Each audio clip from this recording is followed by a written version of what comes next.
Of lockdown ये नारा देती हैं, आप बार हर मंच से लालू और नीतीश का जिक्र करती हैं। इस दौरान आपको नहीं लगता कि बीजेपी भी सरकार में रही है? आप बीजेपी का कभी नाम नहीं लेती, कभी उनके नेताओं का जिक्र नहीं करती आप, तो क्या बीजेपी के अगर आज इस प्लेटफॉर्म पे मैंने जो चीज़ें बोली, क्या इसकी गारंटी है कि आज के बाद से वो चीज़ें मुझसे नहीं पूछी जाएंगी? तो मैं अभी बोलना चाहूँ, मैं सभी पार्टियों का जिक्र करती हूँ, उसमें कोई भी एक्सेप्शन नहीं है। उसमें कांग्रेस भी है, उसमें राजद भी है, उसमें बीजेपी भी है और उसमें जेडीयू भी है। जब मैं कहती हूँ सभी नेता, सभी नकली नेता, then I mean it. Patna में आजकल सिर्फ फ्लाईओवर्स बनती हैं। ये अगर एक काम करते हैं तो बस एक वही काम करते रह जाते हैं। ऐसे नहीं बनती पॉलिसीज़। जो मैं बार बार कहती हूँ कि कॉमन सेंस से नहीं बनती। लिमिटेड रिसोर्सेज हैं, जो आप कह रहे हैं ना बजट नहीं है, बजट कम है, उस बजट को इस तरीके से निर्धारित किया जाता है कि कहीं भी पैसा वेस्ट नहीं हो, मिस डायरेक्शन और मिस यूटिलाइजेशन नहीं हो। अगर इन्होंने एमएलए बंगलोज नहीं बनाए होते, जो एमएलए बंगलोज आपने पटना में शायद देखे होंगे, जो देख के लगता है कि लंदन का बंगलो है, वो बंगलोज अगर उन्होंने नहीं बनाए होते एमएलए के, तो बाकी चीज़ें कर लेते। एक बात तो तय है कि वो बिहार का जो अभी बजट है उससे बहुत ही ज़्यादा होगा। वो तो ऑब्वियसली है। क्या आपने कुछ नंबर है वो मैं अभी यहाँ ये इस प्लेटफॉर्म पे वो बताना, जैसे मैंने मैनिफेस्टो बहुत दिनों तक नहीं बताया वैसे ही है, लेकिन इसमें कोई भी ऐसी बात नहीं है।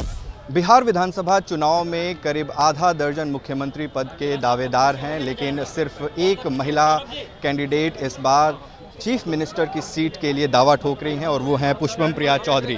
बहुत शुक्रिया बिहार तक से बात करने के लिए। एक महिला का पैट्रियार्कल सोसाइटी में नेता बनना और मुख्यमंत्री पद पर दावेदारी ठोकना कैसा होता है? ये मुश्किल होता है, होना नहीं चाहिए 2020 में, लेकिन फिर भी मुश्किल है। और हर महिला का, जितनी भी महिलाएं हैं जो कि हमारे पार्टी में हैं, जो उम्मीदवार भी हैं, उनके लिए भी मुश्किल है। बहुत सारी चीज़ें हैं जिससे लड़ना पड़ रहा है, लेकिन करना है।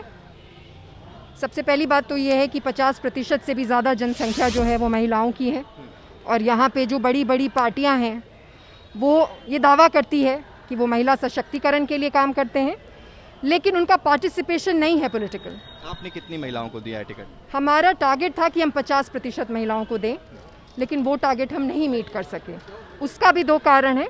पहला कारण ये है कि महिलाएं पॉलिटिक्स में नहीं आना चाहती, क्योंकि राजनीति का स्तर यहाँ पे बहुत ही गिरा हुआ है, और बहुत सी महिलाएं जो आई हमारी पार्टी में, वो सब वैसी महिलाएं हैं जिन्होंने ये कहा कि जब आप कर रही हैं तो ये हम भी करेंगे। कास्ट पार्टिसिपेशन और जो माइनॉरिटीज़ हैं उनके पार्टिसिपेशन का भी दावा करती हैं तमाम राजनीतिक दल। क्या आपकी प्लूरल्स ने भी इसका ख्याल रखा इस चुनाव में? पार्टिसिपेशन क्यों होता है? पार्टिसिपेशन परिणाम के लिए होता है। पार्टिसिपेशन का दावा करना और उसको परिणाम में कन्वर्ट नहीं करना तो बहुत ज़बरदस्त विफलता है। 30 साल से जो ये लोग चुनाव में पार्टिसिपेशन की बातें करते हैं, परिणाम में तो कुछ भी नज़र नहीं आता, पॉलिसीज़ में कुछ भी नज़र नहीं आता। सारे जाति, सारे धर्म के जो भी लोग हैं, चाहे महिलाएं जो भी हैं, महिलाएं भी 50% हैं, उससे भी ज़्यादा, सबों की हालात एक ही जैसे हैं। हमारी पार्टी, प्लूरल्स नाम है, हमारी पार्टी में सभी जाति, सभी धर्म के लोग हैं। पोल कमेटी है, सब ने अप्लाई किया है, सब ने उम्मीदवार बनने के लिए एप्लीकेशन दिया है। चेहरा तो सिर्फ आप हैं पुष्पम जी, ऐसा लगता है कि तमाम पोस्टर्स पे, चाहे आपके फेसबुक, ट्विटर, जहाँ भी आपकी पार्टी का जिक्र होता है आपकी तस्वीर दिखती है। तो ऐसा तो नहीं है कि प्लूरल्स में आप एक सिंगुलर चेहरा बची हैं, या अभी आपने खुद को ही रखा हुआ है सिंगुलर चेहरा यहाँ पर? नहीं, ये बात तो बिल्कुल ही गलत है, इस वजह से भी कि बहुत सारे चेहरे आपको तब नज़र आएंगे जब आप बहुत सारे चेहरों के पास जाएंगे। हर विधानसभा में हमारी पार्टी का एक स्ट्रक्चर है, हर जिला में हमारे एक जिला प्रभारी हैं, लेकिन लोग जिला प्रभारी के पास नहीं जाते, जो हमारे उम्मीदवार हैं उनके पास नहीं जाते, हमारे ही पास आते हैं। तो शायद इस वजह से हमारा चेहरा ज़्यादा नज़र आता है, लेकिन ऐसा नहीं है। पार्टी प्लूरलिस्टिक ही है। पार्टी में जिसको जो काम दिया गया है उसमें दूसरे लोगों का कोई इंटरफेरेंस नहीं है, वो उनका काम है, सही तरीके से प्रजातांत्रिक तरीके से काम करती है। और आपने प्रजातांत्रिक तरीके की बात की। आमतौर पर जो राजनीतिक दलों में परंपरा रही है कि पहले पार्टी बनती है, उसमें पदाधिकारी नियुक्त होते हैं, अध्यक्ष का चुनाव होता है, और चुनाव के समय में पार्टी के लोग मिलकर अपना सीएम जो कैंडिडेट होता है उसको नियुक्त करते हैं। आपकी पार्टी में ऐसा नहीं हुआ। आप पहले खुद आई, खुद को आपने चीफ मिनिस्ट्रियल कैंडिडेट घोषित किया, और उसके बाद आपने पार्टी फॉर्मेशन की और तमाम लोगों को साथ में जोड़ा। क्या बेहतर नहीं होता कि आप अपने पार्टी के लोगों से इस पर विचार करती कि क्या मुझे मुख्यमंत्री बनना चाहिए? सबसे पहले तो जो पहली वाली बात आपने बताई, जो पार्लियामेंट्री सिस्टम जो आपने बताया, वो बिल्कुल बेतुकी बात है, क्योंकि ऐसा होता नहीं है। ऐसा होता नहीं है कि विधायक चुने जाते हैं, फिर विधायक बैठते हैं, फिर विधायक चुनते हैं कि हमारा मुख्यमंत्री उम्मीदवार कौन होना चाहिए। ऐसा नहीं होता। एनडीए के मुख्यमंत्री उम्मीदवार अभी घोषित हैं, विधायक नहीं चुने गए हैं, विधायक नहीं बैठे हैं, विधायकों ने नहीं बोला है कि ये हमारे उम्मीदवार होने चाहिए। खुद ही उनकी पार्टी में इस बात को लेकर इतनी ज़्यादा दिखावा नहीं किया आपने, डायरेक्ट किया? नहीं, वो नहीं है, ऐसा नहीं है। दूसरी जो पार्टी है उसमें भी नहीं हुआ। जो राजद के जो लोग झंडा जो उठाते रहे पूरी ज़िंदगी, उनमें से किसी को नहीं चुना गया। चुना उनको गया जो कि उनके पुत्र थे। तो बिल्कुल भी प्रजातांत्रिक नहीं चलती। जहाँ तक मेरा सवाल है, मेरी पार्टी भी वैसे ही बनी थी जैसे कि सारे राजनीतिक दल बनते हैं।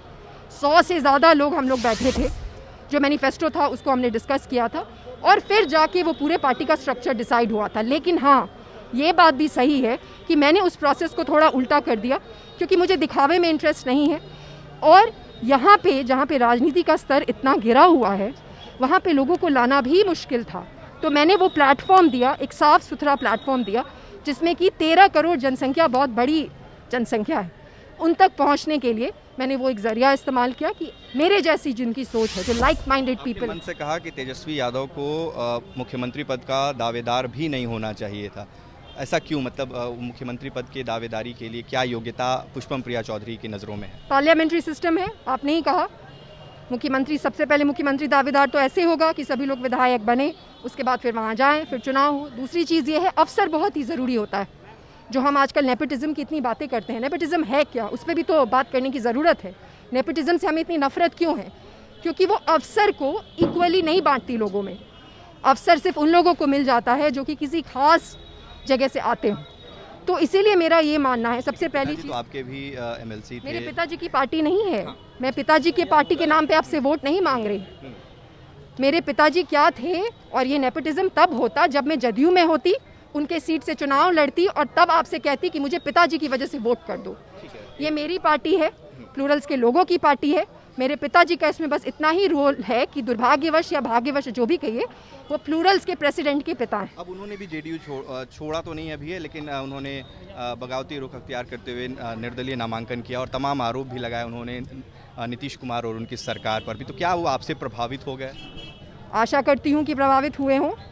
अगर उन्हें मेरी बातें सही लग रही होंगी तो शायद प्रभावित हुए होंगे। इस बात पे हमारी बहुत बार बहुत बहसें हुई हैं, और सबसे पहली लड़ाई तो परिवार के साथ ही हो गई थी।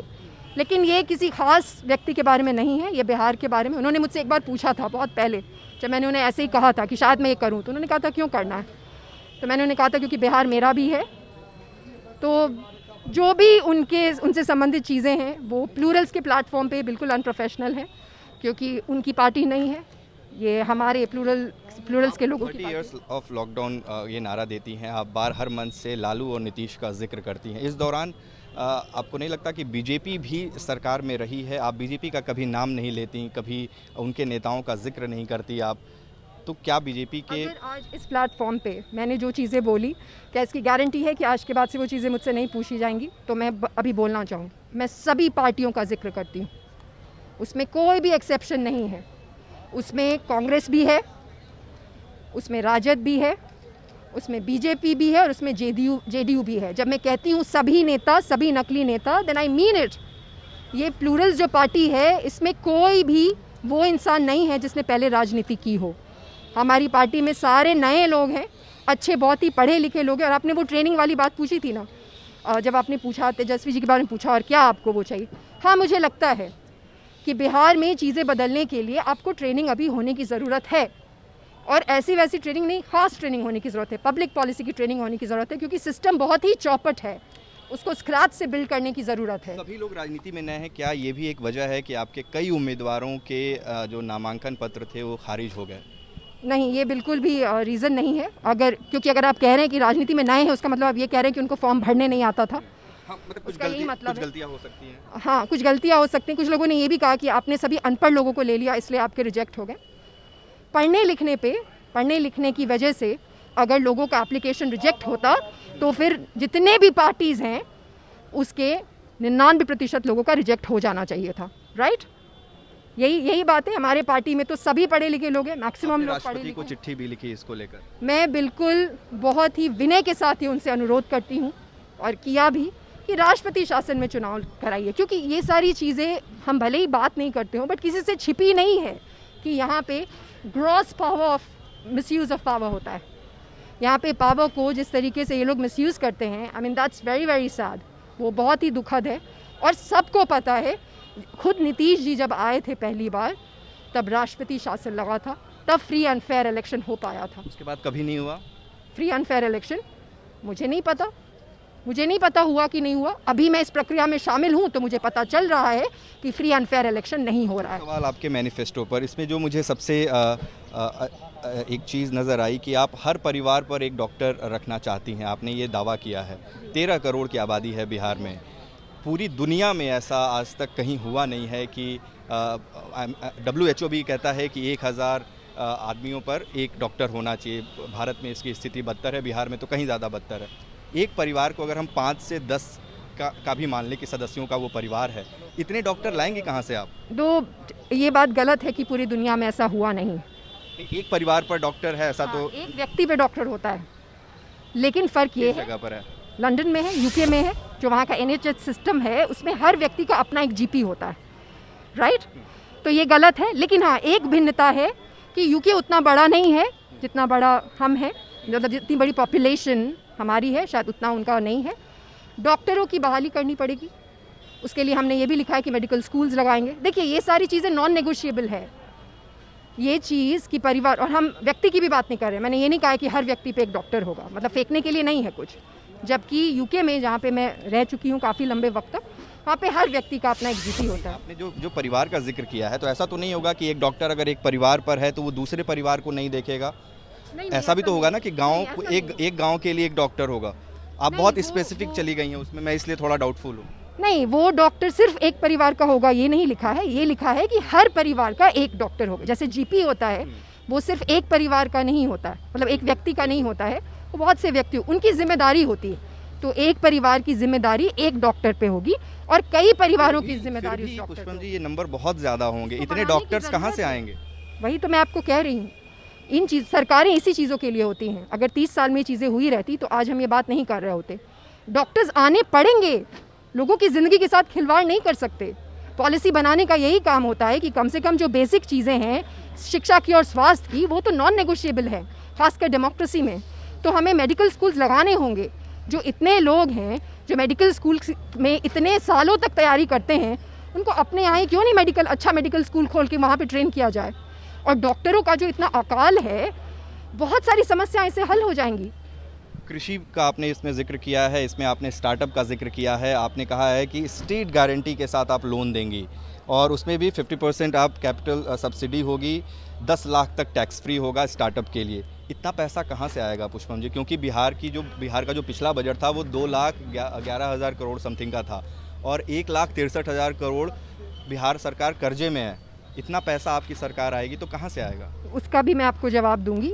इसमें जितनी चीज़ें लिखी गई हैं वो सबके लिए पैसा आना आसान है, उसका मैं आपको कारण बताऊँ। और पिछली सरकार, सबसे पहली बात ये है जो मैं बोलना चाहूँगी, पिछली सरकारों का क्या बजट था, उसमें 2 महत्वपूर्ण बात है जिसके बारे में बात करने की ज़रूरत है। एक तो उन्हें बजट बनाने नहीं आता, राइट? इसमें कोई भी वो नहीं है। यहाँ पे ऐसे होता है कि पटना का लीजिए फॉर एग्जांपल, पटना में आजकल सिर्फ फ्लाईओवर्स बनती हैं। ये अगर एक काम करते हैं तो बस एक वही काम करते रह जाते हैं। ऐसे नहीं बनती पॉलिसीज़। जो मैं बार बार कहती हूँ कि कॉमन सेंस से नहीं बनती। लिमिटेड रिसोर्सेज हैं, जो आप कह रहे हैं ना बजट नहीं है, बजट कम है, उस बजट को इस तरीके से निर्धारित किया जाता है कि कहीं भी पैसा वेस्ट नहीं हो, मिस डायरेक्शन और मिस यूटिलाइजेशन नहीं हो। अगर इन्होंने MLA बंगलोज नहीं बनाए होते, जो MLA बंगलोज आपने पटना में शायद देखे होंगे, जो देख के लगता है कि लंदन का बंगलो है, वो बंगलोज अगर उन्होंने नहीं बनाए होते MLA के, तो बाकी चीज़ें कर लेते। दूसरी चीज़, बहुत सारी ऐसी योजनाएं होती हैं केंद्र की जिसके लिए स्टेट को अपील करना होता है, उनको प्रपोजल देना होता है, क्योंकि केंद्र के भी दुनिया में बहुत सारे डेवलपमेंट इंस्टीट्यूशंस और ऑर्गेनाइजेशंस हैं जिनके साथ उनका कोलैबोरेशन है। तो वो सारे इंस्टीट्यूशंस वो पैसे देती हैं उस किसी खास चीज़ को टारगेट कर। आपने SDG का नाम सुना होगा, सस्टेनेबल डेवलपमेंट गोल्स का। तो उसके लिए भी अंतर्राष्ट्रीय बहुत सारी ऐसी डेवलपमेंट इंस्टीट्यूट्स हैं जो कि केंद्र को नई नई पॉलिसीज़ बना के देने का प्रपोजल देती है। लेकिन हम तो कोई प्रपोजल ही नहीं देते। और जो भी हमारे पास पैसा आता है, MLA MP जो भी फंड्स है वो भी मिसयूटिलाइज रह जाते हैं, वापस कर दिए जाते हैं। मैं ये फिर से कहना चाहूँगी कि सरकारों को पैसे की और रिसोर्सेज की कमी नहीं है अगर वो सही तरीके से खर्चा करें चीज़ें। और दूसरी चीज़, इन्वेस्टर्स लाने होंगे और वो सारे इन्वेस्टर्स तभी आएंगे जबकि बिहार में कंड्यूसिव एनवायरनमेंट होगा, जबकि सुरक्षा की गारंटी आप देंगे? सुरक्षा की गारंटी मैंने फिर बोला नॉन नेगोशिएबल है, ये चीज़ें नॉन नेगोशिएबल। हमारे यहाँ अभी तक कहीं भी CCTV कैमरेज नहीं लगे। मैं उसी पर आ रहा था कि आपकी पार्टी को बिल्कुल अरविंद केजरीवाल की पार्टी के तौर पर देखा जाता है कि उन्होंने भी आकर ईमानदार राजनीति की जो बातें कही थी और जो वादे थे बिल्कुल वैसे ही, उन्होंने भी CCTV वगैरह का जिक्र किया था। आपने कहा कि हर गली मोहल्ले में आप CCTV लगवाएंगे। कितने CCTV की जरूरत पड़ेगी, कुछ आकलन है? बस एक CCTV मिल जाने की वजह से पार्टी का पूरा मैनिफेस्टो सेम नहीं हो जाता। मैंने ये नहीं कहा कि बिल्कुल एकदम से इकोनॉमिक जोन्स बनने हैं, हमारे 8 इकोनॉमिक जोन्स बनने हैं और कितनी चीज़ें कहाँ लगनी है उस पर कितना बजट है। मैंने अभी भी आपको बोला कि प्रपोजल्स होती हैं जो देना, जैसे मैंने SDG की आपको बात, कुछ आकलन किया होगा कि आपने जो मैनिफेस्टो तैयार किया होगा इसका बजट क्या होगा?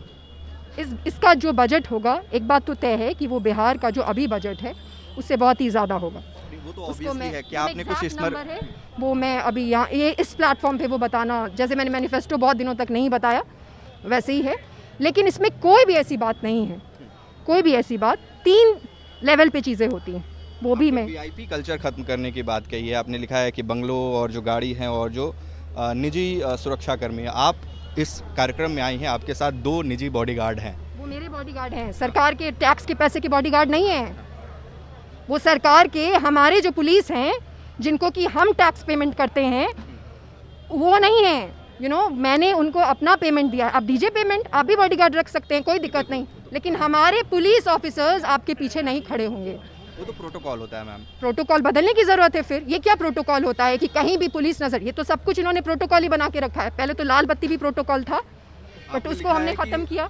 राजनेताओं और अधिकारियों के बच्चों को सरकारी स्कूल में पढ़ना है, ये नियम होगा, कंपलसरी होगा या ऑप्शनल होगा? कोई ऑप्शनल नहीं होगा। ये सारी चीज़ें जो इसमें लिखी हैं, I am very serious about it. ये VIP कल्चर खत्म करने की अधिकारों का हनन नहीं होगा कि अगर वो नहीं पढ़ाना चाहते सरकारी स्कूल में, बाहर जाके पढ़ाएंगे। मौलिक अधिकार तो बहुत पूरे 100% जनसंख्या की है ना, मौलिक अधिकार तो सिर्फ कुछ लोगों की नहीं है, सबकी है जो यहाँ पे खड़े हैं। तो इनके लिए भी इनका भी प्रतिनिधित्व किसी को करने की ज़रूरत है। ये ज़्यादा टैक्स देते हैं, इनकी नंबर ज़्यादा है, ज़्यादा इधर से वो आता है, because it's a bigger number. एक आखिरी सवाल, शराबबंदी पर आपने कहा है कि शराबबंदी को आप ख़त्म कर देंगी और शराब पीकर जो घरेलू हिंसा या तमाम जो दूसरे क्राइम होते थे उनके लिए आप कठोर नियम लाएंगी। नियम तो पहले से हैं पुष्पम जी, लेकिन शराबबंदी की जो ज़रूरत पड़ी, जो नीतीश कुमार ने कहा कि जो समाज में एक भावना है महिलाओं की, उनका ध्यान रखते हुए उन्होंने ये फैसला लिया था। हालांकि शराब मिलती है, ये सब जानते हैं, हमने कई बार इस पर खबरें की हैं। आपको क्यों लगता है कि शराबबंदी हटा देनी चाहिए? सबसे पहली बात, ये जो ढिंढोरा है ना महिला सशक्तिकरण का, कम ऑन, हम थक गए हैं अब ये सब सुन के कि हम महिलाओं को रिप्रेजेंट करते हैं। क्या कौन सी महिलाएं हैं जो कि जिनको वो रिप्रेजेंट कर रहे हैं? क्या घरेलू हिंसा इस बात से सिर्फ ख़त्म हो गई कि आपने शराब बंद कर, उसके बाद आपने क्या नियंत्रण लगाए? क्या कोई महिला, मैं यही उनसे पूछना चाहूँगी, कोई महिला अगर सुरक्षित नहीं महसूस करती है तो वो किसके पास जाएगी? पुलिस के पास। पुलिस के पास तो जाके और भी असुरक्षित महसूस, कोई जाता भी नहीं है पुलिस के पास, इतना डर लगता है लोगों को। They are not approachable. Public servants यहाँ पे अप्रोचेबल नहीं है। उनको बाहर किसी जगह पे देखेगा पुलिस को तो ऐसे लगता है कि वाह चलो पुलिस है, हम सुरक्षित है। यहाँ पे लोग पुलिस को देखते हैं तो भाग लेते हैं कि पुलिस आ रही है। तो ये जो ढिंढोरा है ना महिला हिंसा को कैसे रोकेंगी फिर आप? देखिए, सबसे दोनों 2 चीज़ें हैं, दोनों बिल्कुल ही 2 चीज़ें हैं। पहली चीज़, अभी तो सब कुछ है लेकिन कुछ भी नहीं, तो वो अभी क्या है वो बिल्कुल काउंट नहीं करता। पहली चीज़ ये है, शराबबंदी इसलिए हटाने की ज़रूरत है क्योंकि शराब बंद है नहीं, फर्स्ट ऑफ ऑल। ये भी एक तमाशा ही है, आपने खुद ही कहा नहीं है, सबको पता है कि मिल रहा है। उसको हटा के उसको रेगुलेट करने की ज़रूरत है क्योंकि उसका बहुत नेगेटिव एक्सटर्नैलिटी भी होता है शराबबंदी का। ये सब चीज़ तो पूरी दुनिया में हो चुकी है ना। People have already tried and tested all of it. America में भी ट्राई हुआ था, इंडिया में भी ट्राई हुआ था, and it failed, they failed. तो वो नहीं, बिहार की जनता आपको ट्राई करने जा रही है या आप 2025 की कोशिश में हैं? मैं बिल्कुल 2020 की कोशिश में हूँ और मुझे लगता है कि 5 साल और बिहार की जनता संघर्ष नहीं करेगी। अब 5 साल और इंतज़ार नहीं करे, कुछ तो नहीं बदलने वाला। हमने, देखिए बात बहुत सिंपल है जो कि मैं बार बार बोलती हूँ कि हमने ऑलरेडी 15 साल दे दिया है। वही लोग हैं, सारे लोग जिनका आप नाम ले रहे हैं, मुख्यमंत्री उम्मीदवार जो खुद को सब वही लोग हैं। सब कहीं ना कहीं बैठ चुका है पॉलिसी बनाने वाली चिराग जगह पे। पासवान भी लेकिन अलग लड़ रहे हैं। सब ही कहीं ना कहीं, सब नए नहीं, कोई भी नया है इसमें? क्या उनको मौका नहीं मिला था पहले? कोई भी व्यक्ति, कोई व्यक्ति विशेष की मैं बात नहीं करूंगी, जितने भी नेता हैं वो सब या तो एमपी हैं, एमएलए हैं, या तो वो ऑलरेडी सीएम रह चुके हैं, या कुछ ना कुछ तो रह चुके हैं, या 1.5 ईयर्स डेप्यूटी सीएम भी रह चुके हैं। सभी लोग, हमने सबको देख लिया है। और ये लोकतंत्र है, इसमें जागीर देने के लिए पॉलिटिक्स नहीं होनी चाहिए। लोगों को भी ये बात समझ रही है आप, जब घूम रही है जनता के बीच ये मैसेज आप पहुंचाने में सफल हैं? देखिए, ये पूरा जो रिलेशनशिप है ना मेरा और जनता के बीच का, वो एक विश्वास का रिलेशनशिप है। मैंने उन पे विश्वास किया, इसलिए मैं अपना सब कुछ छोड़ के यहाँ चली आई। नहीं तो मुझे अक्सर लोग याद दिलाया करते हैं, मीडिया के भी लोग याद दिलाया करते हैं कि यहाँ पे तो सिर्फ जाति और उसके बेसिस पे होता है, आपका तो कोई चांस ही नहीं। मैंने उन पे ये सवाल नहीं पूछा। नहीं, आप नहीं, बिल्कुल भी नहीं, आपने नहीं पूछा। बट इन जनरल लोग पूछते हैं कि यहाँ पे कास्ट बेस्ड सिर्फ पॉलिटिक्स होती है, और फिर बाद में जाके कहते हैं कि इनका भविष्य नहीं है। एनीवे, तो जनता पे मैंने विश्वास किया है, और जनता भी इस बार विश्वास करेगी, ये मेरा विश्वास है। बाकी जो मैं कर सकती हूँ, एक साफ सुथरी पार्टी देना, गठबंधन की संभावना है, ये कभी नहीं होगा। ये मैं बिल्कुल यहाँ पे भी ऑन एयर बोल रही हूँ। अगर ऐसी नौबत आ गई तो फिर नहीं बैठेंगे सदन में। पुष्पम प्रिया चौधरी, जो कि बिहार में मुख्यमंत्री पद के उम्मीदवार हैं, प्लूरल्स पार्टी की अध्यक्ष हैं, और बिहार में 243 विधानसभा सीटों पर चुनाव लड़ने की कोशिश में है। हमारे सहयोगी आनंद कुमार और गोविंद के साथ उत्कर्ष कुमार सिंह, बिहार तक, पटना।